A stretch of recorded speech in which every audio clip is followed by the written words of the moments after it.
កលឹះធ្វើមិនបើមនុស្សលពឹសតាំងពីតូចភ្នែកមើលឃើញខ្មោចដើរទូមនុស្សមើលជ្រៅដល់គល់តាំងពីប្រសូតធ្វើការហត់អត់លូអីមកពុកតិចមនុស្សវាល្អរហូតស្ដីដូចមេស្កក្នុងមាត់មានពឹសចង់ដើរពេលស្នែងធ្វើមេចកោចេញមកពីបន្ទប់ដែលគេកប់កលឹះធ្វើមិនបើមនុស្សលពឹសតាំងពីតូចភ្នែកមើលឃើញខ្មោចដើរទូមនុស្សមើលជ្រៅដល់គល់តាំងពីប្រសូតធ្វើការហត់អត់លូអីមកពុកតិចមនុស្សវាល្អរហូតស្ដីដូចមេស្កក្នុងមាត់មានពឹសចង់ដើរពេលស្នែងធ្វើមេចកោក្មេងទៅទៅលោះហើយកាសជាប់ទៅជាគ្រប់គ្នាជាទាស់ព្រោះស្ដាប់ទៅពាក្យដេកអត់ប្រយ័ត្នខ្ញុំវិទ្យាប្រមាថតែមានពោះផលិតចិត្តជាប់តាគៀយើងចេញច្រឡាត់ឲ្យដូចជនសម្ងាត់គេចង់បបាត់ជាងលេងត្រឹមមកពាក្យពេលសួរច្រឡៃមាត់ញ័រទៅតាត់ខ្ញុំដកលុយមកដុំយកមកបាំងតាជា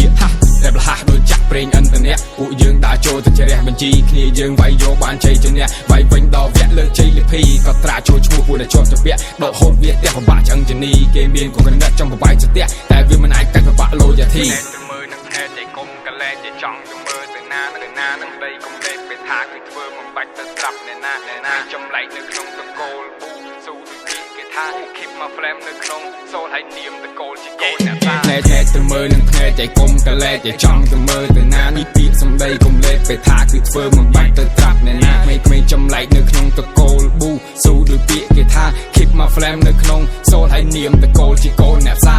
ចេញមកពីបន្ទប់ដែលគេកឹបកលឹះធ្វើមិនបើមនុស្សលពឹសតាំងពីតូចភ្នែកមើលឃើញខ្មោចដើរតួមនុស្សមើលជ្រៅដល់គល់តាំងពីប្រសូតធ្វើការហត់អត់លូអីមកពុកតិចមនុស្សវាល្អរហូតស្ដីដូចមេស្កក្នុងមាត់មានពឹសចង់ដើរវគ្គស្នែងធ្វើមេចេញមកពីបន្ទប់ដែលគេកឹបកលឹះធ្វើមិនបើមនុស្សលពឹសតាំងពីតូចភ្នែកមើលឃើញខ្មោចដើរតួមនុស្សមើលជ្រៅដល់គល់តាំងពីប្រសូតធ្វើការហត់អត់លូអីមកពុកតិចមនុស្សវាល្អរហូតស្ដីដូចមេស្កក្នុងមាត់មានពឹសចង់ដើរវគ្គស្នែងធ្វើមេចកោត